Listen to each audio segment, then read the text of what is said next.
Hello everyone, my name is Prins. I'm responsible for product development at Media Distillery. First, I would like to thank the organizing committee of Mile High Video for this opportunity today to talk about some of the things we have been doing with AI technologies to improve video services. Before I start, for those that don't know me, I've been working in the media industry for about 15 years. I've been focusing a lot on research and development and developing media innovations, and have in the past been contributing to standardization, for instance in HbbTV and DVB standardization. But in the last few years I've been shifted more towards using AI, artificial intelligence, in combination with media. In the next 20 minutes I want to talk about discovering relevant content in the blink of an eye. I will dive into some examples of how AI technologies can be used to improve the user experience and make sure that the viewer can find relevant content and play back relevant content more quickly. A little bit of background about the company, Media Distillery. So we are an Amsterdam-based company with about 30 people, and what we're trying to do is help video service providers create additional value out of video, and we do this by having a better understanding of what's inside that video. We're currently with about 30 team members. We process about 20,000 hours of video today, and via our products we reach about 20 million households. We have received some industry recognition, which is nice for a small company. And on the right side of the slide you see some of the operators we work with. We're currently primarily active in Europe, but we're also expanding into other territories. We have developed a platform which we call the Media Distillery Cloud, which we use to analyze audio and video. We analyze live TV, so live broadcast television, but we can also analyze on-demand content, such as VOD content.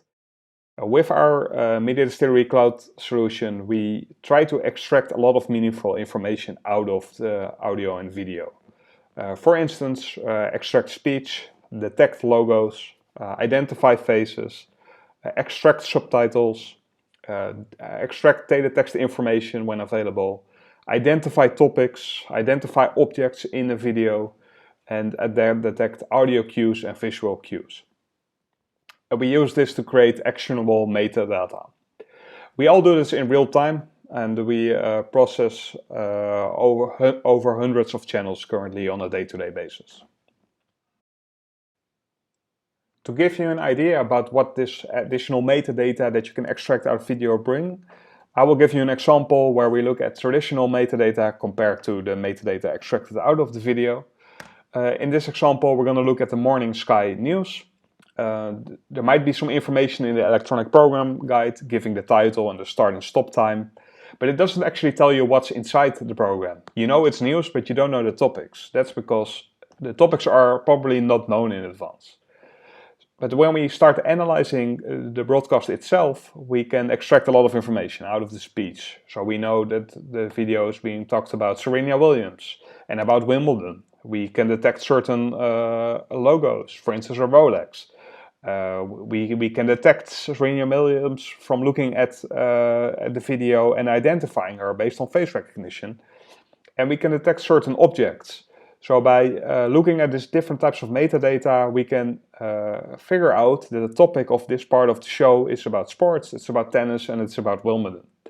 And the great thing about this metadata is that it's associated to each frame of the video. So we can exactly state in what frame a certain topic or a certain appearance starts and when it stops. So you get a lot of granular information about the video.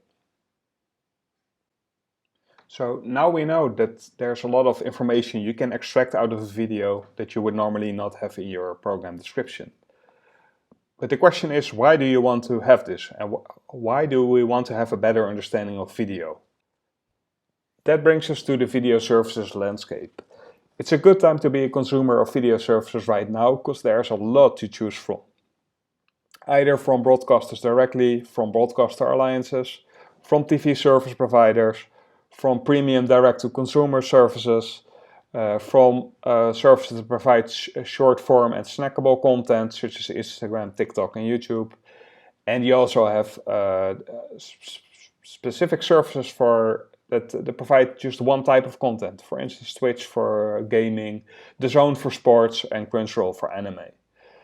This basically means that for a consumer, if you're not happy with the services offered by one provider, you can easily jump to another service. And I think that's basically also the challenge for many of the video service providers around.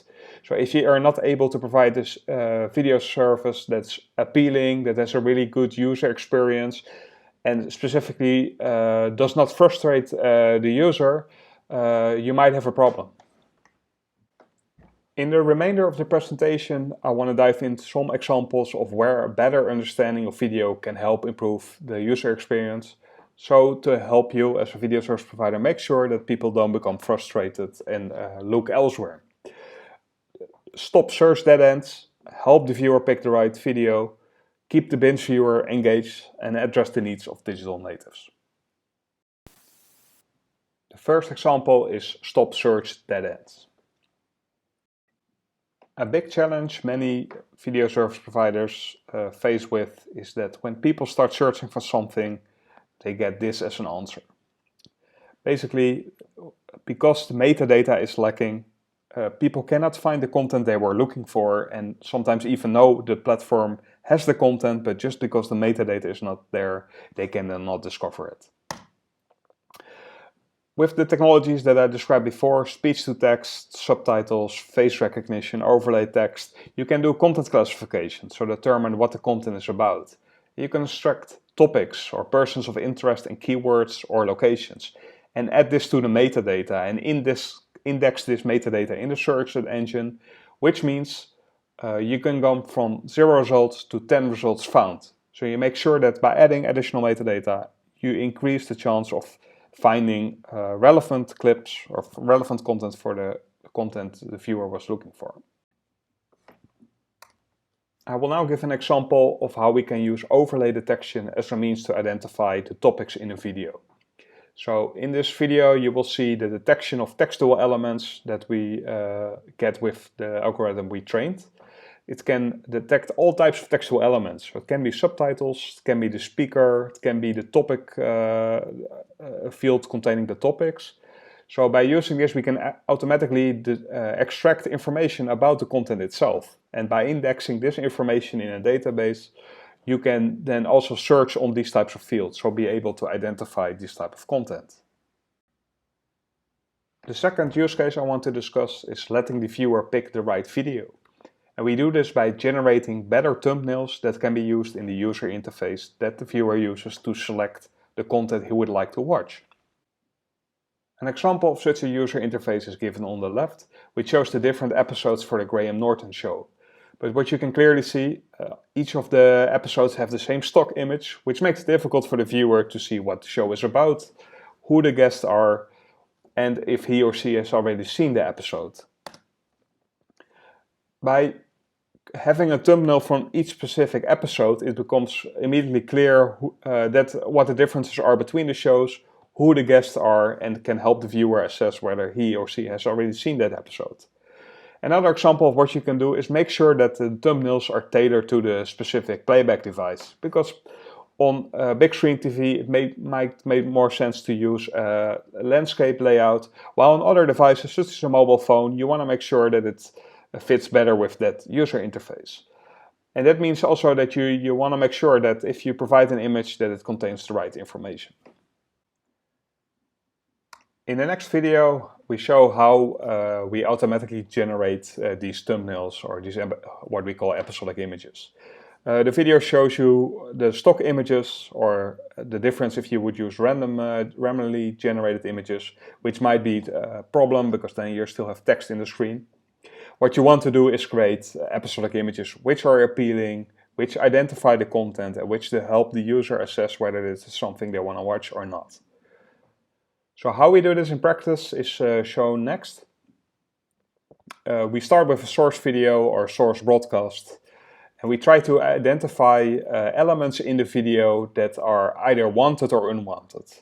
You might want to skip text, you might want to skip logos, but you might want to focus on the main characters of the show. So we try to identify the parts that we want to have and exclude the parts that we don't want to have. Additionally, we try to determine the optimal crop.